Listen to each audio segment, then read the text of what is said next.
Assalamualaikum warahmatullahi wabarakatuh. Alhamdulillah wassalatu wassalamu ala Rasulillah. Amma ba'd.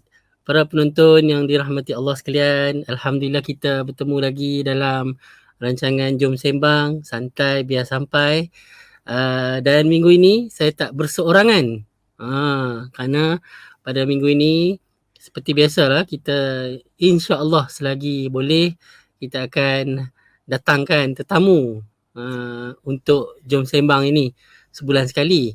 Dan pada bulan ini saya rasa sangat bertuah kerana tetamu kita pada kali ini dia nama dia dekat-dekat juga dengan seorang lagi ustaz selebriti. Ustaz Abdullah Khairi, tapi ini bukan adik-beradik Ustaz Abdullah Khairi walaupun nama dekat sama, iaitu Ustaz Abdul Halim Khairi. Ahlan wa sahlan, selamat datang. Alhamdulillah. Ke Jom Sembang Santai Biar Sampai. InsyaAllah. Dan kita nak tajuk kita minggu ni, tajuk dia kan mencari bahagia. Kat mana nak cari tu? Nak cari kat mana tu? Sebenarnya saya nak sembangkan dengan Ustaz Halim ni. Saya panggil Ustaz Halim lah. Okay. Dah lama tak jadi ustaz. Dah lama tak jadi ustaz kan. Yang lebih seronok berkecimpung dalam usahawan, bidang usahawan. Usahawan muda yang berjaya ni. Masya-Allah. Dan itu pun boleh jadi soalan tu.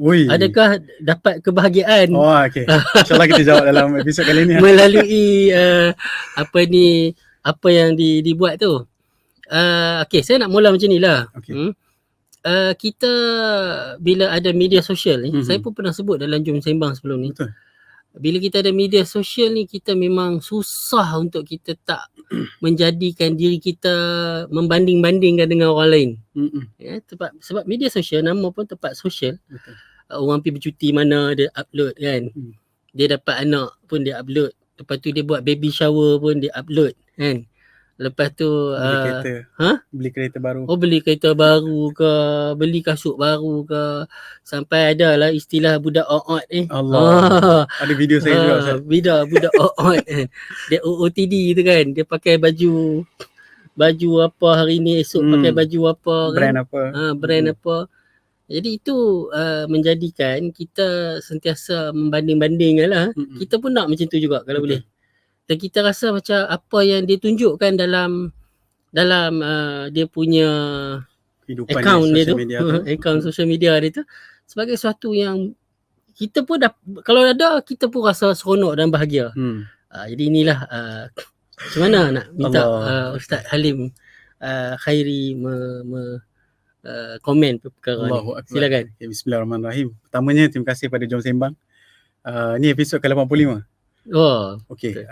Yang paling bestnya nombor 8 tu adalah favorite number. Masya-Allah. Dia tak adalah ong ke apa, tapi memang suka nombor 8. Ada banyak kebetulan. Nombor plate nombor 8, ni 85, nombor telefon dan nombor 8 juga. Dan yang paling dekat hati, grid line kubur almarhumah mak saya sendiri, dia nombor 82. So 8,2 dia nombor 8, line nombor 2. So tapi tak adalah apa-apa ni. Dia tak membahagikan pun. Okey, tapi sebab ustaz dah mula dengan social media, yang menariknya mungkin saya nak reverse sikit kot. Saya dah 7 tahun kahwin. 7 ke 6 tahun kahwin, ni masalah lelaki 6 tahun dah berkahwin. So di awal perkahwinan tu dia adalah zaman ledakan social media ustaz. Betul. Jadi isteri kita akan tengok kawan-kawan dia, kawan-kawan dia akan tengok kita. Dan kita pun akan terpengaruh banyak dengan kawan-kawan di sekitar lah. So terutamanya usahawan. Kami ni waktu startup tu, kita dah tengok ada kawan yang dah mula bisnes lebih awal. Dia dah mula menuai hasil. Kita baru nak mula ni ustaz. Gaji 800, ada yang tak ada gaji. Tapi ada kawan yang dah naik kuda pagi-pagi. Dia orang kaya, hobi dia beza. Lain macam. Kereta pun dah lebih mewah. Ni kuda yang betul. Kuda betul lah. Ni bukan kuda yang masuk duit shilling tu ustaz. Okay, so bila awal perkahwinan tu, pertamanya kami rasa benda tu satu masalah.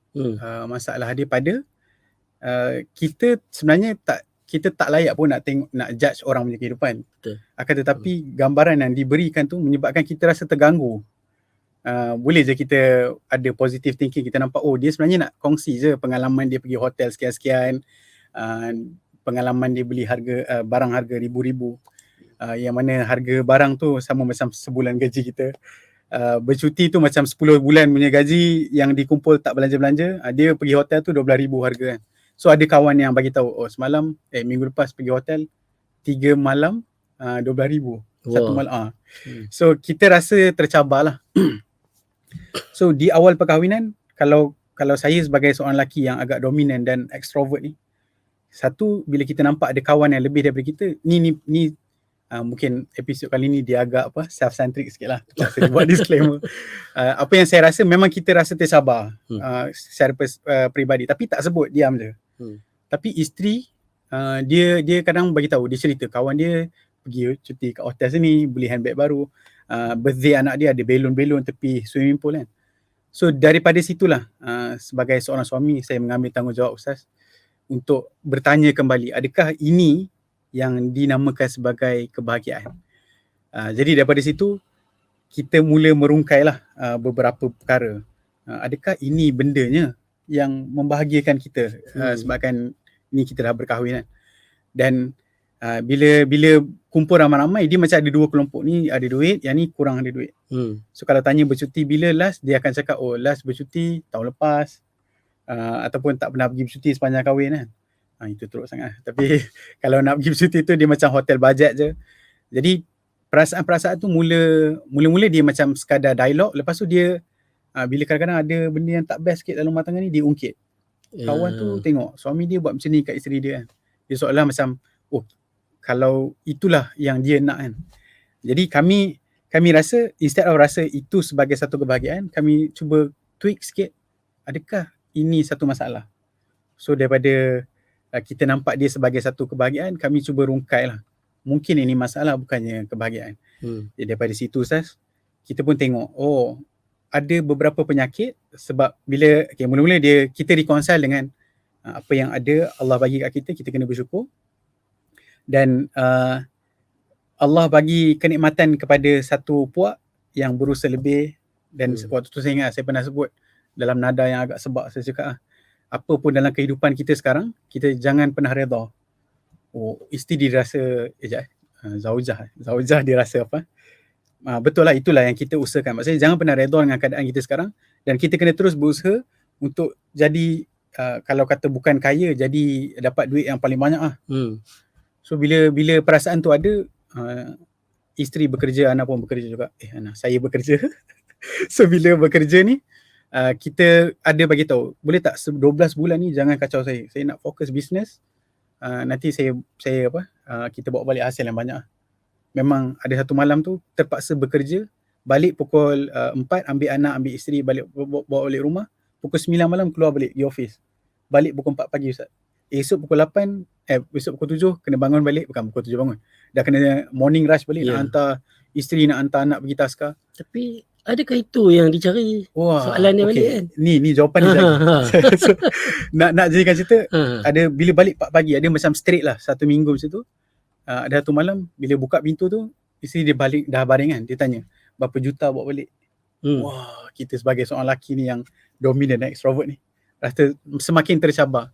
Adakah kita berusaha ni adalah untuk menjawab persoalan kawan-kawan yang dah pergi bercuti mewah-mewah ni? So waktu tu lah kita rasa ini bukanlah benda yang kita cari, tapi satu benda yang kita berusaha sebab sebagai seorang Islam yang dia kena tunjuk mujahadah daripada mencari rezeki. Inilah jihad sebagai seorang suami, dan kita yakin dengan hadis Nabi yang kalau kita suami tu dia keluar mencari rezeki untuk isteri dan anak dia, itulah jihad kan. Dan inilah jihad saya ni Ustaz. So nak cerita 12 bulan yang sangat perit.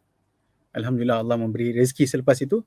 Tapi dikala ada hasil yang tak banyak tapi cukup lah, lebih cukup berbanding keadaan sebelumnya, waktu tu kami punya perbualan, sebenarnya kalau kita ada duit ni, kita nak tunjuk kat siapa? Inilah mula permasalahan pertama Ustaz. Bila kita nampak kawan-kawan kita ni dia bertanding sama ada dengan adik-beradik dia, ataupun antara satu kawan dengan satu kawan yang lain. So kalau kawan yang ini pergi cuti dekat saya tak tahu, Ustaz tahu ke tak hotel ni, dia Datai dekat Langkawi. Mahal. Wah. So dekat situ dia very customized and personalized. Ada seorang lagi dia bertanding pergi hotel lagi mahal lagi. Saya tak ingat nama apa, tapi mahal lagi, satu malam tu lagi mahal. Bilik yang colonial suite. Wah. Langkawi juga. Langkawi juga. So member ni pergi naik kapal, yang ni bertanding naik helikopter. Naik helikopter dan yak, kapal juga. So kita tak nampak, tapi dari segi dia menterjemah di social media tu buat kita rasa macam kita boleh terjemah begitu, tapi adakah itu yang kita nak? Nanti orang nampak daripada 2 orang bertanding jadi 3 orang. Okay, so saya kembalikan isteri ke pangkal jalan. Saya cakap, kalau kita bertanding ataupun kita niat nak menunjuk ni, memang niat nak tunjuk. Pertama, dengan siapa kita bertanding kita tahu. Yang paling saya tertanya-tanya, siapa judge kepada pertandingan ini? So kalau dalam adik-beradik ipar, yang jadi judge mungkin mak mertua. Dia duduk tanya hari-hari, yang ni dah beli Honda, bila nak beli Honda, ni dah beli rumah, bila nak beli rumah. Jadi kita tertanya-tanya, adakah kita buat benda tu untuk menjawab kepada siapa ataupun untuk kebahagiaan kita? Okay, jadi kebahagiaan inilah yang kami terjemahkan diri kami sendiri. So saya terjumpa satu jawapan yang sangat menarik, Ustaz. Allah ciptakan manusia daripada zaman Nabi Adam sampailah orang yang mungkin saat ini yang baru lahir tengah tengok video ni. Tak pernah seorang pun yang ada cap jari yang sama. Bagaimana kita boleh nak terjemah kebahagiaan kita sama juga? Ataupun kita dengan isteri pun tak sama. Duduk sebumbung, tidur sekatil, kongsi selimut ke, sebantal ke, dia takkan ada benda yang boleh sama. Jadi daripada situlah kita rasa, wah, kita nampak orang ni bahagia dari satu sudut, tapi bila kita terjemah dekat diri kita, rupanya dia tak bahagia pun. Saya ada satu cerita. Ni kawan-kawan terdekat kami. Dia mula-mula sebelum Ustaz Halim nak pergi cerita tu. Saya pun seronok dengar cerita ni. Ya kan Ustaz terdiam pasal tak ada dalam skrip. Sebab memang excited juga dengan cerita perspektif ni kan. Tadi mencari bahagia tu. Di situlah Allah Subhanahu Wa Taala ni penonton pun tengok dalam Al-Quran, Allah cuba memaknakan dalam hidup ni apa yang kita nak cari. Kan? Dan Allah tahu memang itulah sifat manusia. Manusia ni memang zuyyina lin-nasi hubbus syahwat dan sebagainya tu kan. Sebab itulah apa yang Allah sediakan di syurga, semua yang manusia nak tu. Kan? Yang Allah sebut hubbus syahwat minan nisa'i wal banin, tu semua ada di dalam syurga.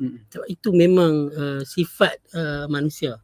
Bahkan apa yang dalam syurga tu memang lebih nama je kita faham, tapi hakikat dia kita tak mungkin tak tergambar.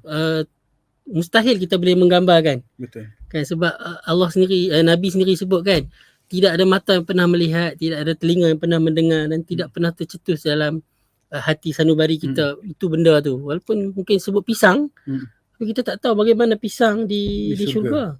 Kan, kita tengok durian yang macam-macam durian pun, bila datang Musang King, dia punya rasa tu Masya Allah, itu baru durian yang sama di dunia. Jadi ini yang kalau nak sambung tadi apa ni yang saya potong cakap tu kan, selalu saya sangat terkesan dengan kata-kata kita kena cari the best version. Betul. Untuk diri kita. Bukan mungkin best version diri kita tahun lepas, tahun ni, dulu, sekarang. Bukan kita version orang tu dengan orang ni, tapi dengan diri kita sendirilah. Itu yang saya rasa perlu kita jadikan sebagai inilah pegangan kita. Okey, boleh. Nak dengar cerita tu. Nak sambung tadi Ustaz. So saya ni dah lama tak jadi Ustaz, so lupa ayat Quran. Tapi hafal sikit lah. Boleh sambung tadi tu, kira dapat validate lah. Ni Ustaz saya. Jadi bila kita anak-anak muda ni bergaul dengan kawan-kawan, yang ada yang rapat, ada yang tak rapat kan. So ada satu case ni Ustaz, seorang kawan yang very close to us, yang kita selalu jumpa hari-hari, bukan not almost every day, tapi bila ada occasion besar mesti dia datang. Maksudnya kita selalu jumpa. Jadi satu hari dia mengadu, dia kata mak dia selalu tanya bila nak beli rumah. Walhal dia dah berkahwin, dia rumah sewa lah, maksudnya ada je lah kalau ikut nafkah tu Dia dah bagilah tempat tinggal, pakaian dan makan. Betul. Dah cukup dah. Dah Tapi cukup dah. mak ni dia rasa macam tak cukup. Kau anak lelaki, aku kena bagi lebih kat isteri tu. Kena ada rumah, kena yang proper kan. Nak jadikan cerita, persoalan tu mungkin timbul setahun sekali waktu raya kan. Tapi bila dia kerap balik rumah, dia teruji lagi. Bisikan tu datang, bila nak beli rumah, bila nak beli rumah. Jadi dia datang rujuk. Dia kata, macam mana ni mak aku duk suruh beli rumah. Kau tak beli rumah ke? Dia kata, kau kan buat bisnes. Satu, kami orang yang buat bisnes ni, kita mungkin ada kemungkinan dan kebarangkalian jadi kaya sekelip mata. Boleh juga kalau tak ada ilmu, yang mana akan dihuraikan sekejap lagi, boleh jadi miskin sekelip mata juga. Yeah. Jadi dia ni kerja biasalah sebagai pegawai kerajaan. Jadi dia pun beli rumah juga. Harga, tak silap saya, 500,000 ke 600,000. Demi menjawab keinginan mak dia. Dan dia upload kat social media. Dia buat macam majlis lah buat tunjuk lah video, panggil fotografer, panggil videografer, buat scene tu. Dan selepas 3 kali bayar rumah, dia jumpa lagi sekali Ustaz. Kami ni cakap lah, wah tahniah dapat beli rumah pertama. Kita ucap macam tu sebab kita mengharapkan mungkin depan ni ada rumah lagi. Sekali dia kata, aku rasa bulan depan dah tak boleh bayar. Wah, kami waktu tu terkejut dan tersandar. Hampir terkentut. Sebab terkejut. Sebab dia kata, dia tulis dekat status dia, inilah happiness yang paling tinggi. As-sa'adah al-quswa. Wah, paling tinggi ni. Tapi lepas nak masuk bulan keempat bayar bank tu, maksudnya lepas dah duduk 4 bulan, nak bulan keempat tu tiba dia kata tak boleh dah. So kita pun yang sebelum tu buat apa macam video housewarming. Bukan housewarming, dia apa? Housewarming ni orang datang main rumah. Ni buat macam isteri kat mata ni. Video macam tu. Anak dia pun happy, isteri happy. Nampak sangat-sangat bahagia di social media. Lagi dahsyat pada housewarming macam tu. Wah, ini memang tak tahulah. Kalau housewarming tetamu je boleh tengok. Betul. Kalau buat video ni semua orang boleh tengok. Okay. So bila dia bagi tahu macam tu, dan yang ni nak jadikan cerita, rumah tu dah di liquidize ataupun mudahnya dia hampir bankrupt dan terpaksa dijual lah, dilelong oleh bank. So asalnya dia rasa bahagia, wah rupanya tu sengsara. Ini cerita kereta. Ada juga yang ini cerita rumah. Ada yang kereta, ada yang pergi bercuti, buat personal loan demi rasa nak tunjuk bahagia. Sebab apa? Bila kita tanya, dia kata rata-rata ni kawan saya tak claim semua anak muda yang menonton Jom Sembang. Tapi dia kata rata-rata kawan dia buat macam tu kat isteri. Dia jadikan kawan-kawan ni dalil. Oh, okay. Jadi kita pun kena buat sini sebab nampak lebih bahagia kalau pergi bercuti dekat hotel sekian-sekian, dapat sineri itu, sineri ini. Tapi bila kita tanya sebenarnya apa yang membahagikan isteri kau? Ada yang saya bukanlah nampak macam Pak Utih pula panggil pasangan, tak. Dia asalnya kawan-kawan bersembang je lah. Ada yang isteri dia kata dia tak nak pun tidur hotel tu, dah pesan dah sebab nanti makan belanja yang besar. Tapi pasal nak tunjuk kalau kawan aku ni mampu, aku pun mampu juga. Jadi dia rasa inilah kebahagiaan yang boleh dia bagi. Tapi isteri dah pesan. Ada pun ada juga yang suami yang kata, betul ke anak kita akan appreciate belon-belon, kek, ada bunga api? Kalau kami memang kita tanya juga, kalau nak sambut anniversary nanti nak sambut macam mana? Saya punya isteri kata, hari-hari dia rasa macam satu hari yang baru kan. Macam saya ya kan ni, kadang-kadang macam nak pujuk hati je pasal duit tak banyak ke apa kan. Tapi at last bila kita cuba buat macam mana orang lain buat, memang dia mengaku benda tu fake. Lagi-lagi pula nak bubu di social media ni. Dan satu benda yang menarik, yang ni saya tak tahu orang pernah dengar. Dahsyat lah kira kesan social media ni sampai macam tu sekali. Sangat dahsyat. Dahsyat tu. Kalau kita ni persekitaran saya lah, mungkin ada sudut pandang berbeza. Kawan-kawan yang saya ada ni dia jumpa dua kehidupan saya. Satu zaman struggle, lepas tu bisnes tengah bagus ni.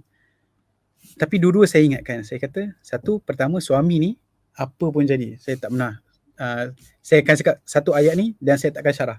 Saya kata sebagai seorang suami, apa pun keadaan dalam rumah tangga, dia adalah ketua keluarga. Jadi ada yang macam cuba cerita explain sikit. Saya cakap saya takkan explain. Ingat je ayat ni, suami tu pergi mana pun dalam rumah tangga tu, dia adalah ketua keluarga. So kalau jadi boleh cakap tai kat sini. Kalau jadi yang tak bagus pun dalam rumah tangga ke, jadi bagus ke, suami tu tetap bertanggungjawab. Sebab banyak orang dia time bagus dia bertanggungjawab, time tak bagus dia lari. Ni ada satu episod Jom Sembang, Ustaz cerita macam mana anak lelaki tu perlu dididik kan. Saya rasa kalau ada lah kawan-kawan yang mengadu-mengadu masalah itu tu, saya nak bawa dia dalam kereta dengar, sebab saya selalu dengar jom sembang ni on the way pergi office. Saya pergi office lambat sikit Ustaz, bos kan. So on the way pergi tu memang dengar half an hour cukup. Memang saya rasa kenapa orang tak sedar benda tu. Dan setiap kali anak-anak usrah ke kan, bila tanya apa pesanan, saya akan cakap ayat tu je. Being a husband, dan tahu inilah responsibility dia. Dia kena tahu kalau dia buat salah masuk neraka, boleh jadi masuk neraka, ataupun yalah, dia kena bertanggungjawab. Kan ni dah jadi syarahan pula, saya takkan syarah. So biar melekat je dalam kepala. Saya ingat waktu zaman tak ada duit langsung pun, saya cakap kat isteri, apa pun jadi, abang akan bertanggungjawab. Dia tak makan ke, dia tak ada pakaian ke, ni saya yang bertanggungjawab. Tak payah sibuk lah. Tapi isteri tu dia seronok lah, dia nak mengajar, dia tak tahu, dia waktu dia bekerja tu, dia memang nak tolong suami. Dia nak contribute jugalah. Kononnya tak tahu lah. Tapi sekarang saya dah suruh berhenti kerja lah. Fokus anak-anak, dan itulah tarbiyatul aulad adalah kerja dia. So saya memang daily struggle untuk perkembangkan bisnes, perbanyakkan hasil yang boleh kita kawal sepanjang kita ada kesihatan dan masa ni. Maknanya cari duit sebanyak-banyak tu bukan kerana nak bertanding dengan orang, betul. tapi kerana kita rasa itu tanggungjawab kita untuk ahli keluarga kita lah. Itu yang pertama, untuk ummah, untuk apa, untuk jamaah dakwah, untuk keluarga yang lebih besar. So itu adalah contribution sebagai orang yang pesan kepada dia. Saya riwayat, bukan ayat tadi tu dipesan oleh orang yang saya sangat kagumi lah. Baru jumpa dia tadi pakai baju biru tadi Ustaz. Ustaz tahu lah. So dia yang pesan, dan dia sebut, tapi dia syarah, cuma saya tak nak syarah sebab biar betul-betul benda tu terkesan lah pada semua orang yang mendengar.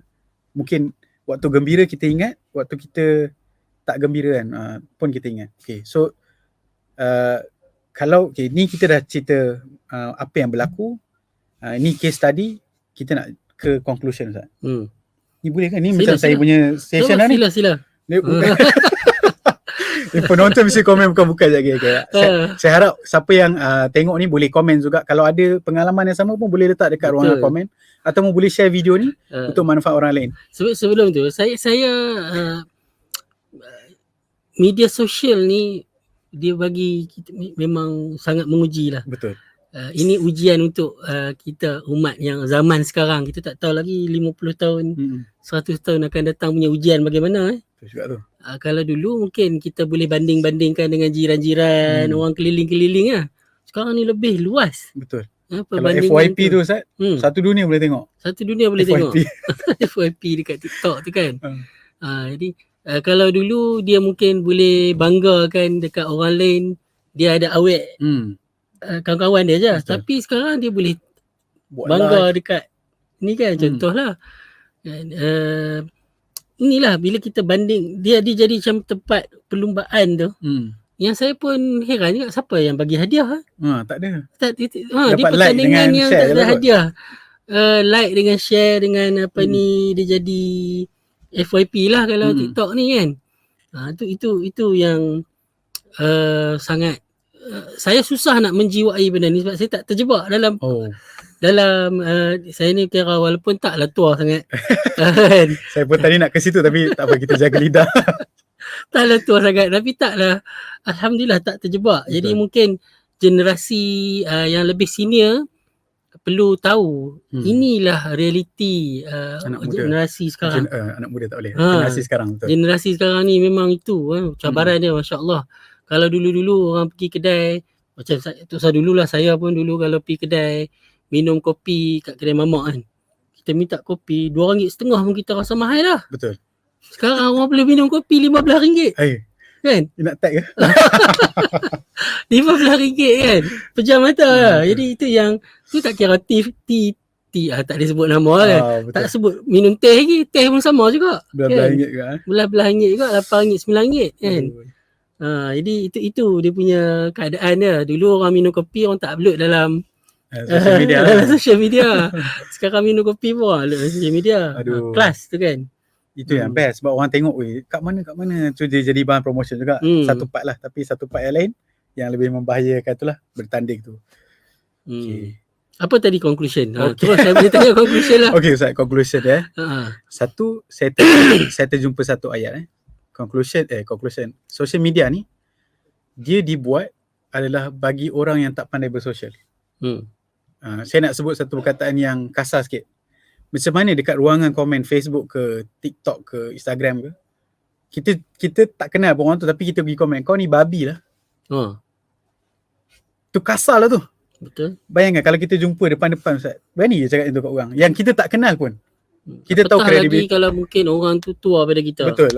Ni cerita dia dekat Instagram, kat TikTok boleh macam tu. Siap maki hamun, viral kan, mengugut dan sebagainya. So memang pihak penguatkuasa pun rasa macam tak tahu macam mana nak merungkai masalah atau menyelesaikan masalah ni.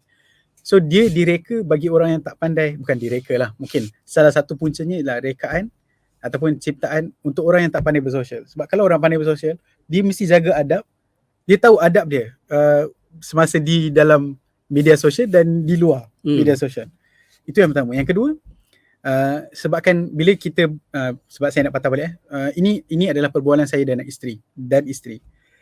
Jadi bila saya tanya macam mana dia nak reconcile masalah tu, kalau saya sebut, saya akan rasa pertama saya recognize ini adalah satu dendam untuk buktikan kita kena dapat duit lagi banyak waktu tu lah. So bila dah dapat lagi banyak, alhamdulillah ada persekitaran yang bagus. So saya ada persekitaran yang bagus, yang baik, kawan-kawan yang baik, yang ikut usrah, yang ada fikrah Islamiah. Dia bagi tahu kau ada duit banyak sikit ni, jom dia ajak sembang balik, susun balik macam ni nak selesaikan kehidupan tu.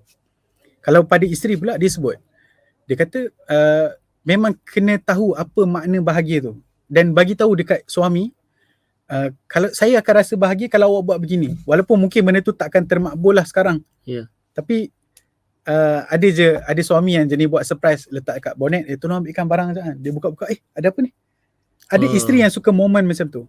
So isteri saya dia sebut, live at your own moment. Dia kata, kalau momen tu yang dia nak, cerita je kat husband, aku nak kalau kau buat surprise ni, anniversary ke, birthday ke, it's gonna be like this. Wah, aku pandai cakap orang putih, Ustaz. Okay, so cerita dulu, kita nak macam mana momen tu. Mungkinlah kita rasa tak surprise, no, tapi dia membahagiakan. So isteri saya dia cerita, kalau nak buat surprise begini, jangan ada je waktu, contohlah benda yang kita expect lah, tahu dah tarikh lahir, mestilah hari tu ada surprise. Pada dia macam dia rasa tak bahagia. Yang dia bahagia tu bila sama ada biasa-biasa pun. Dia macam benda tu memang unexpected lah. Mana ada orang buat terkejut, sekejap lagi nanti kita nak buat terkejut, tak ada kan. So kalau ikut kan, wah, mesti kita dah itulah point dia. So dia kata create moment tu, tapi dia nak begini je, jangan lebih-lebih, tak nak ada kamera, tak nak ada orang tengok. Kalau betul moment tu kita berdua je, anak-anak minta orang lain jaga. So dia pula bagi tahu, dia kata dia dengar satu kuliah, yang ni dalam kitab Al-Janaiz. Terkejut kitab jenazah, tapi dia cerita macam mana wanita ni ada emosi yang perlu dikontrol. Dan Nabi ada sebut, lebih baik wanita ni duduk kat rumah berzikir. Kalau kita cerita kat sosial media, apa orang cakap, Ustaz? Zikir ke? La ilaha illallah, la ilaha illallah ke? Yalah. Dan hakikatnya itulah. Sebab dia ada larangan, jangan jumpa sangatlah, bukan larangan, ada kalau boleh jangan jumpa ramai orang selalu sangat, supaya menghadkan betul, dia daripada terlalu expose. Isteri saya dia cerita, dia kata setiap kali jumpa kawan-kawan, semua nak tanya dia pakai bag brand apa. Memang macam tu. Bila last bercuti, suami bagi surprise apa yang terbaru, dia terkejut. Dia kata, kalau ada anak, dia bangga dengan anak lah. Betul. Anak dia itu kena jom sembang 95. Anak umur 4 tahun dah boleh baca dah. Betul. Kan. So isteri saya dia tanya balik, kenapa nak kena tanya benda-benda macam ni? Sebab itulah yang menguji perempuan ni bila terlalu kerap keluar ke rumah dan dia tak ada identiti yang kuat. So dia kata memang bukanlah berzikir. Berzikir tu maksudnya ingat Allah, berterima kasih pada apa yang ada dia ada sekarang. Bukan inilah bahagia ada kereta besar. Betul ke? Ada kawan yang rumah besar, kereta besar, semua besar, tiba dia bagi tahu gaji dia sebenarnya bulan ni dah tak cukup nak bayar komitmen. Kita terkejut.